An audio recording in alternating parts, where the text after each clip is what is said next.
My husband is the priest of St Cyprian's Church and he's the curate. It should get you back here for lunch. And I got a job with the diocese as the Net Zero Carbon Support Officer, which means that I'm responsible for supporting all the churches across the diocese in locating funding to help them decarbonise and move away from gas heating.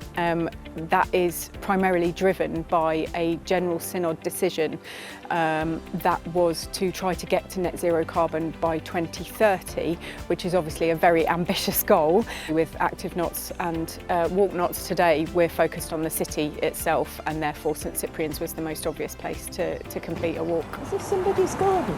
So today we're doing the big parish walk. It has many purposes, one of which is to identify those walks in our parish that might well cover people's front doors so that they can walk to and from church if they don't already know those routes. It's also about mapping the environment so that we can see how easy it is. We have several wheelchair users and scooter users. How easy is it for them to use the paths and the roads around the church and in the parish as a whole? Well, even today I've gone up and down some of the drop curbs, and there's a bigger drop at the end of it. There's like a 2-inch drop before it hits the road, and they can really jolt me.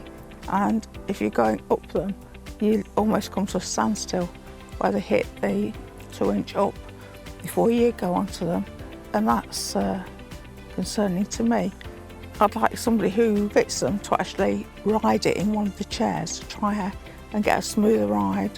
And where there are green spaces and places where it can be sustainable, where there's bees and wildlife and places for children to play, those sorts of things. And so we're hoping to make a map of the whole parish. Everybody's got a clipboard and a little guide of where they're going to walk, and we're going to try and ask them just to write down the interesting things they find in the environment as they move around. I'm not sure, but I think it's probably owned and maintained by the City Council, but it's a great pity that it isn't used by the public, because there could be footpaths through and a few seats.